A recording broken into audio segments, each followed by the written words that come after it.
gatinhos e gatinhas, como vocês estão? Eu espero que vocês estejam muito bem. Bem-vindos a mais um vídeo do canal e hoje eu vou contar pra vocês a continuação do caso Arushi Tower, que eu contei no vídeo anterior. Caso vocês não tenham visto ainda, eu vou deixar aqui nos cards, ou aqui, não sei. Não se esquece de deixar aquele like pra me ajudar na divulgação do vídeo e se inscrever aqui embaixo, caso você ainda não seja inscrito, que me ajuda demais. Então é isso, e agora vamos pro caso de hoje.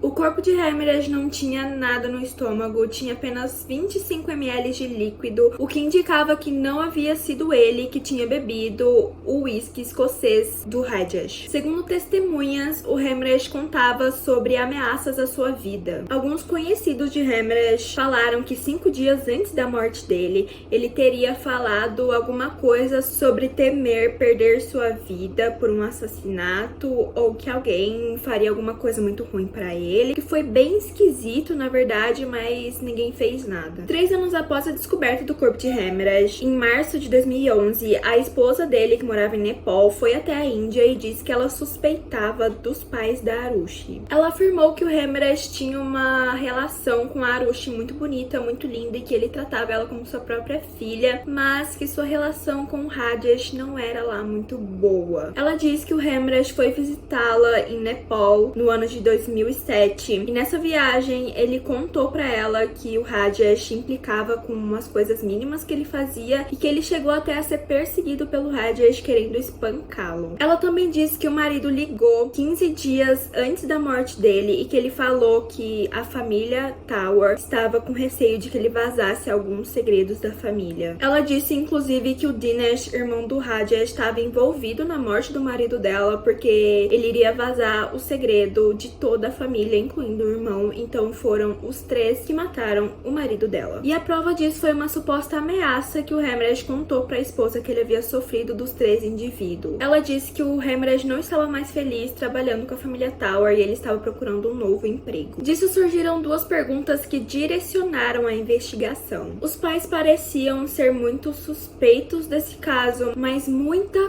coisa era muito estranha mesmo. Primeiro que não houve sinal de arrombamento e nem de entrada forçada, então a pessoa estava lá dentro quando tudo aconteceu, ou ela morava lá, ou ela estava visitando, então era uma pessoa que a família Tower claramente conhecia. Outra coisa considerada muito estranha nesse caso foi que no dia da descoberta do corpo da Arushi, quando a Bharat subiu pela primeira vez, o portão estava trancado, e quando ela subiu pela segunda vez, já com as chaves reservas na mão, o portão estava destrancado, então isso foi uma coisa muito questionada pelos investigadores. Uma das muitas teorias sobre isso é que a Nupur teria pegado o Hemerej antes de jogar as chaves para Bharat e saído com ele para fora, deixando o portão destrancado. Outra coisa muito esquisita foi o fato do quarto da Arushi estar destrancado naquela manhã, sendo que ela sempre mesmo, todo santo dia, ela deixava o quarto dela trancado. Então, justo naquele dia que supostamente teria entrado alguém, alguma coisa assim, a porta estaria destrancada. Parece uma coisa bem equivocada. Depois do levantamento dessa teoria e desses questionamentos, a Nupur disse que no dia ela foi ligar o roteador no quarto da filha e ela acabou esquecendo a chave na porta. Então qualquer pessoa poderia ter entrado ali. Os registros telefônicos também foram uma coisa muito importante nesse caso. Tanto o telefone da Arushi quanto o telefone do Hemerej foram descartados. Eles simplesmente desapareceram da cena do crime e não foram encontrados até muito tempo depois, quando o telefone da Arushi foi encontrado. A última ligação feita para Hemerej foi enquanto ele ainda estava vivo, às 8h27 da noite. Essa chamada foi feita em um telefone público, mas ninguém nunca descobriu quem que estava por trás disso. E também aquelas 2 ligações da Nupur na manhã seguinte. Como eu falei no vídeo anterior, a Arushi ela costumava ficar falando com seus amigos pelo celular por muito tempo de noite. Mas na noite do dia 15 de maio, essa última ligação foi registrada às 9h10 da noite, o que era bem estranho. A polícia suspeitou de 2 coisas: ou a bateria teria acabado, ou o celular já tinha sido confiscado a essa hora. Mas essa informação é um pouco estranha e não muito confiável, porque a última foto que ela tirou foi às 10h10 da noite. Então parece muito improvável que o celular dela teria sido confiscado antes disso, já que ela estava viva às 10h10 da noite. E talvez vocês falem que o celular dela já tinha sido confiscado a essa hora, mas isso me parece bem improvável, porque na foto foto, ela não parecia estar sofrendo nenhum tipo de ameaça. Ela estava super contente, sorrindo ao lado dos pais, super feliz. Então, não me parece uma pessoa que está sob ameaça. A suposição da bateria parecia um pouco errada, porque o celular da Arusha era um celular muito antigo. Os celulares antigos costumavam ter uma bateria muito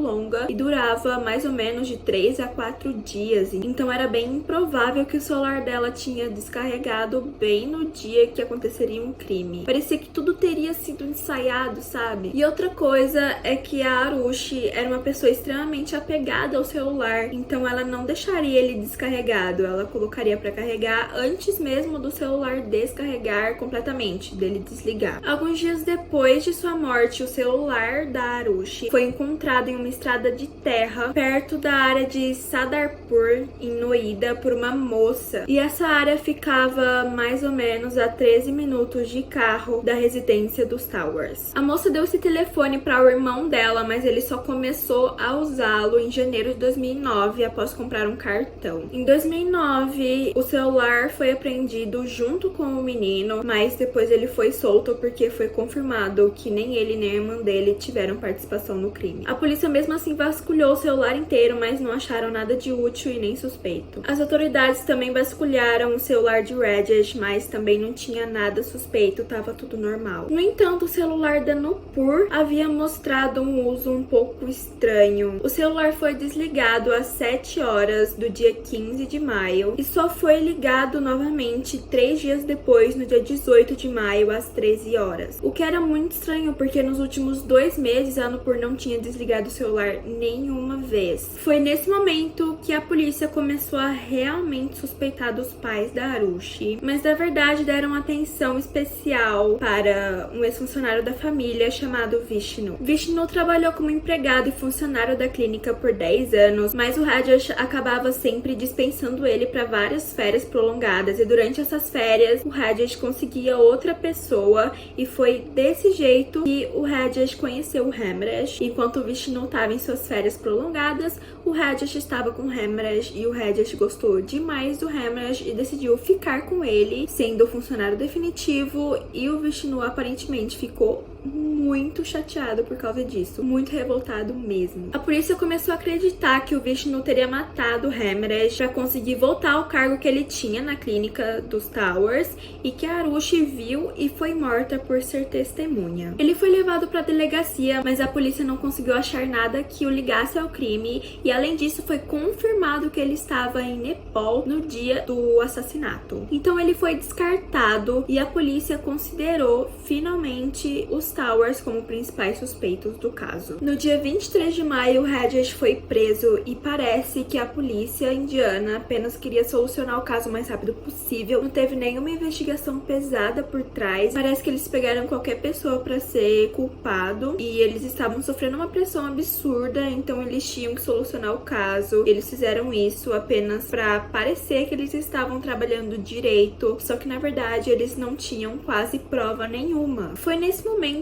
que surgiu a teoria mais famosa desse caso, que é o crime de honra, já que a polícia não conseguiu mostrar nenhuma evidência, nenhum motivo, nada sobre esse caso. As pessoas começaram a levantar suposições, e essa foi a que ficou mais famosa e a que faz mais sentido. Pra quem não sabe, crime de honra é cometido contra alguém que envergonha a sua família e que fere a dignidade da família, por exemplo, divórcio, recusa de entrar em um casamento arranjado, adultério e homossexualidade. Essa teoria gira em torno da suposição de que Hemresh e Arushi estavam tendo um caso romântico, e o Rajesh pegou eles ali num momento um pouco íntimo, teve um ataque de raiva, acabou matando os dois, mas essa teoria não tem nenhuma base, e aí surgiu uma segunda teoria muito famosa. A segunda sugeria que o Rajesh estava tendo um caso com a Anita do Honey, ou seja, traindo a Nupur, e que o Hemresh sabia disso, estava chantageando o Rajesh, falando que ele iria contar. Então um dia o Rajesh simplesmente cansou disso e acabou matando o Hemresh, e a Arusha acabou vendo e acabou sendo morta por testemunha, porque o Rajesh não podia ser descoberto por esse crime, então ele acabou matando sua própria filha para encobrir a sua imagem e nunca ser pego. Essa teoria finaliza afirmando que a Nupur ajudou a encobrir o crime, e por isso ela também era considerada culpada. A polícia adotou essa versão dos fatos e concluiu que o Rajesh teria levado o Hemresh até o terraço para supostamente terem uma conversa. E aí o Hemmerich ameaçou ele novamente e ele acabou matando o Hemmerich. A polícia descartou que a Arush teria visto e colocou no lugar que o Rajesh teria bebido uísque escocês depois de tudo. Depois dele ter o acesso de raiva e matar o Hemmerich, ele teria se sentido culpado e acabou bebendo a garrafa inteira de uísque, ficou muito bêbado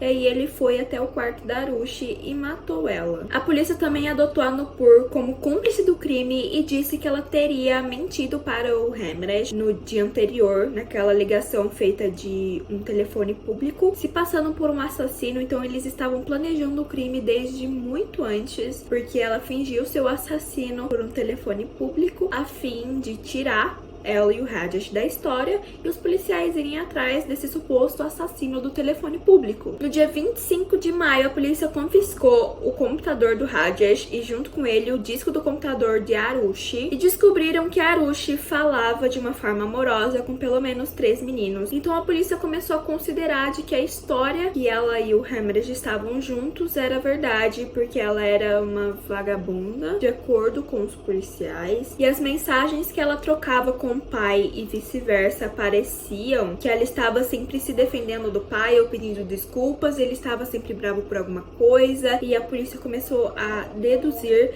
que o motivo dessas brigas seriam os diversos contatinhos que a Arush tinha no computador. Mas mesmo com tantas teorias, nenhuma delas tinha uma base e nenhuma delas foram confirmadas. Esse é um caso que ficou muito conhecido pela negligência policial e só de escutar até essa parte a gente já percebe que realmente teve muita negligência policial. Foi um caso extremamente revoltante nessa parte jurídica, investigativa de tudo isso. A polícia literalmente resolveu simplesmente adotar as teorias feitas pela população, por pessoas que não sabem quase nada desse ramo de investigação, não estavam nas cenas do crime, não tem as evidências que eles coletaram. Então ficou realmente bem feio para a polícia indiana. Eles focaram apenas nas teorias e não nas provas reais, nas provas materiais que eles tinham encontrado. Por exemplo, os fios de cabelo na boca do Hemmerich. Eles não levaram nem para fazer exames, nem nada disso. Foi muito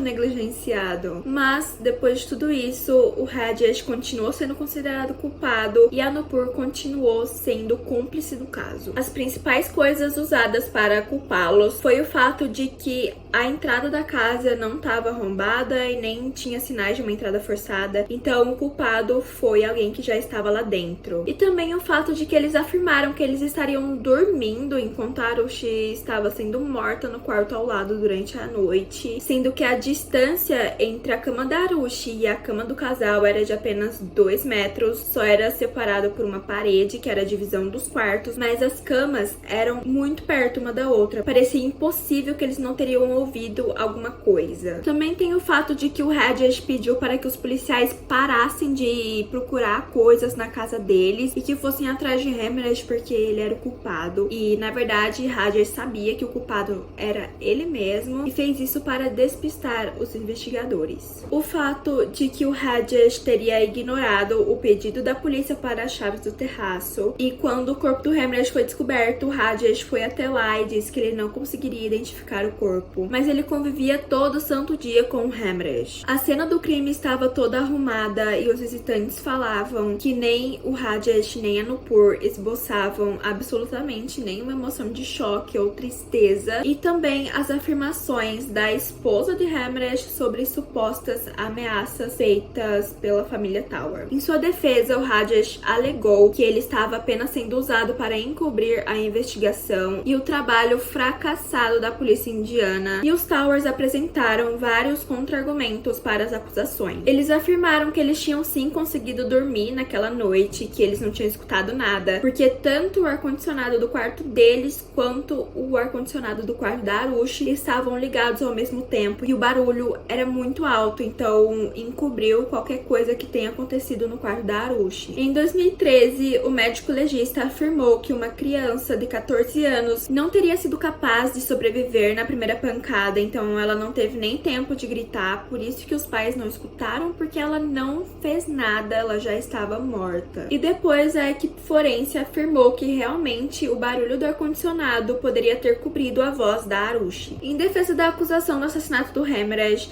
o motorista da família chamado Sharma testemunhou que o Rajesh havia acordado com a mesma roupa que ele teria visto o Rajesh usar quando ele chegou em casa. Tinha sangue da Arushi na blusa do Rajesh, mas não tinha nada do Hemmerich, e as roupas que a Nupur usava naquela noite estavam completamente limpas. O sangue da Arushi poderia ter sujado a blusa do Rajesh quando ele achou a filha morta no dia seguinte, e até aí tudo indicava que o casal realmente não teria feito a sua participação no crime. E eles também afirmaram que não teria sido um crime de honra porque eles eram uma família liberal. Mas coisas que pareciam contraditórias nas acusações do casal foi que não tinha nenhuma impressão digital na garrafa de whisky escocês e nem nas roupas das vítimas. O Rajesh alegou que ele teria pedido para os policiais irem atrás de Hemmerich porque ele achava que o Hemmerich era claramente um suspeito do caso, e ele também afirmou que ele não se lembrava do pedido das chaves do terraço. Também foi confirmado que a cena do crime foi pisoteada e visivelmente afetada de alguma forma. Uma coisa que comprovou que o Rajesh realmente não estava envolvido no assassinato de Hemmerich foi que a marca de sapato achada no terraço era de número 8 ou 9 e o Rajesh vestia número 6. E é nesse momento que o casal introduz uma pessoa nesse caso que ninguém conhecia. Segundo o casal, a falsa ideia de que o Rajesh estava traindo a Nupur com a Anita Duhani veio da boca de um homem chamado Krisha Tadarai, e ele era um assistente da clínica dos Towers. Rajesh alegou que 2 dias antes do crime ele teria repreendido o Tadarai por um procedimento dentário que ele havia feito errado, e a Anita também se juntou ao Rajesh e também o repreendeu. O Sharma disse que enquanto ele esperava o Rajesh sair da clínica, ele teria escutado uma alta conversa em nepalês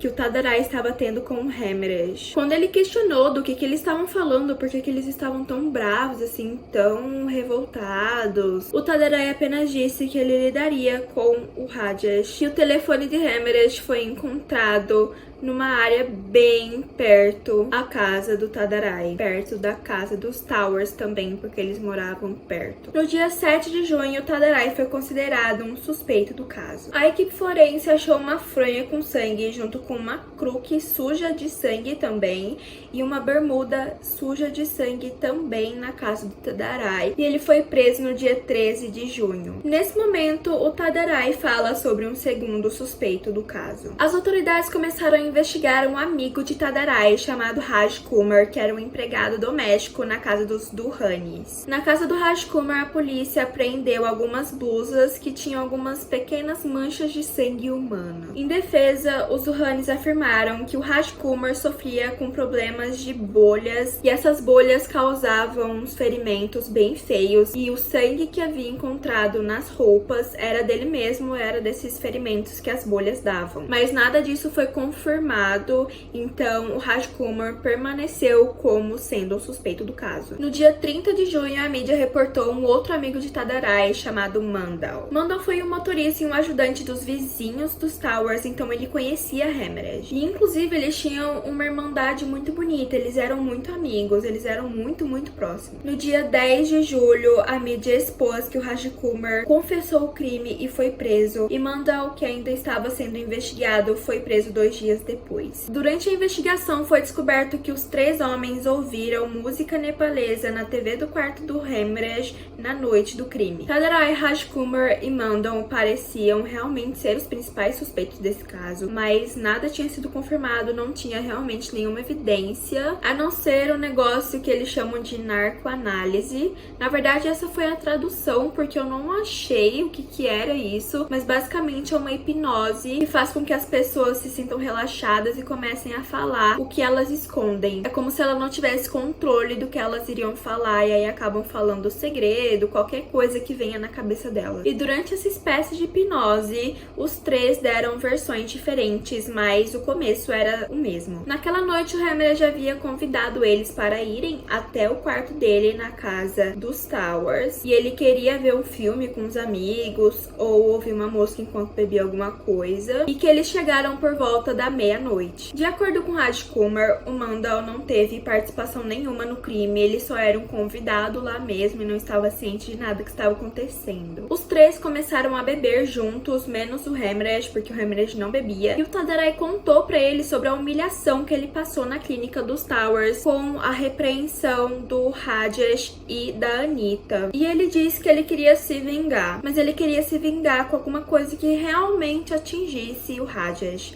ou seja, a Arushi, a filha do Rajesh. E o quarto da Arushi estava surpreendentemente destrancado durante aquela madrugada, então ele viu ali a sua maior oportunidade. E depois disso, as versões são diferentes. De acordo com Raj Kumar, a Arushi teria acordado e ouvido que o Tadarai planejava se vingar de seu pai, e aí ele simplesmente pegou uma Kruk e matou ela, porque ela ia contar que ele ia se vingar do pai dela. Depois disso, eles planejavam fugir, mas o Hemmerich começou a ameaçar que ele ia contar pro Rajesh quem foi que matou a filha deles, e aí o Tadarai e o Raj Kumar levou o Hemmerich até o terraço, assassinou ele lá e depois destruiu o celular dele. E depois de tudo isso, eles só fugiram da cena do crime. De acordo com a primeira versão de Tadarai, ele teria visto a porta de Arushi destrancada e ele já estava meio bêbado. Então, ele chamou o Raj Kumar pra ir até lá com ele. E lá o Raj Kumar tentou agredi-la sexualmente. A Arushi resistiu e ameaçou gritar. Então, Tadarai retirou sua culpa do bolso e matou a Arushi. Depois eles levaram Hemmerich até o terraço e lá o mataram por ser testemunha e depois eles fugiram. Em sua segunda versão, Tadarai contou que o Raj Kumar e o Mandal foram com ele junto no quarto da Arushi e o Raj Kumar tentou fazer a mesma coisa que ele tinha contado antes, agredi-la sexualmente. A Arushi começou a resistir e a bater no Raj Kumar. Então o Mandal acertou a cabeça dela com um objeto contundente e em seguida o Raj Kumar cortou seu pescoço com a faca Kukri. Em sua nova versão, Tadarai contou que os três homens levaram Hemmerich até o terraço e lá o mataram e que depois fugiram. No dia 11 de julho, Rajesh foi liberado da prisão depois de 50 dias preso e o motivo foi pela falta de evidências. Em defesa dos três principais suspeitos do caso, foi muito argumentado que a narcoanálise era uma evidência inadmissível. Inclusive, durante uma das versões da narcoanálise, eles falaram que o celular da Arushi teria sido enviado para Nepal, sendo que na verdade o celular estava em Noida. Então essa era meio que uma prova da inabilidade desse teste. Também foi muito levantada a questão das digitais, porque nada deles foi encontrado na casa dos Towers, nem na maçaneta, nem em cadeiras, chão, na cama do Hemmerich, na TV do Hemmerich, controle, rack, qualquer coisa de móveis que tivesse na casa, eles não tinham passado por lá. Era como se eles nunca tivessem nem estado na calçada do prédio, que era muito esquisito. E também foi confirmado que não havia nenhuma amostra de DNA na faca Kukri do Tadarai, então eles foram liberados. O delegado então considerou fechar esse caso sem solucionar, porque não estava dando em nada, e eles estavam ficando realmente desesperados, eles já estavam se dando conta da negligência que eles fizeram com essa investigação, e que agora não havia mais volta, porque todas as evidências possíveis que eles poderiam ter encontrado, se eles tivessem um pouquinho mais de esforço,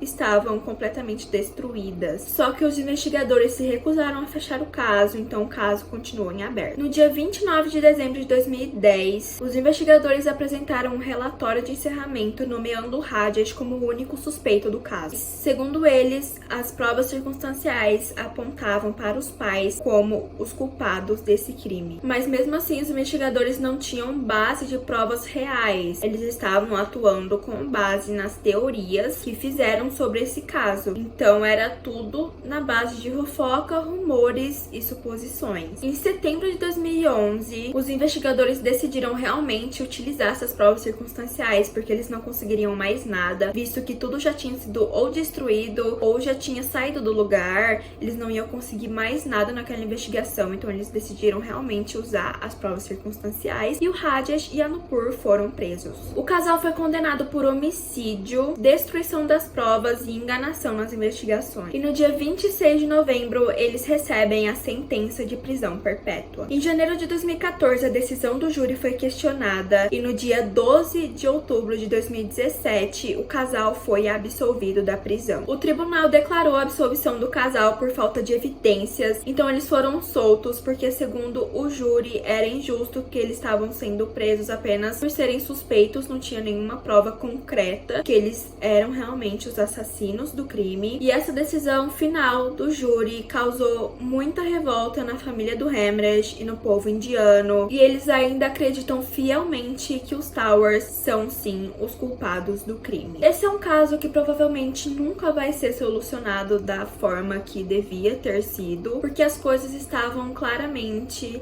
na cara dos policiais, só que eles não fizeram nada com isso, e foi um caso marcado por muita negligência policial, e a gente infelizmente nunca vai saber o que aconteceu com essa garota e com esse homem. Então esse foi o vídeo de hoje, eu espero muito que vocês tenham gostado. Não se esqueça de deixar aquele like pra me ajudar e se inscrever aqui embaixo, que também me ajuda demais. Então é isso, um beijo, tchau!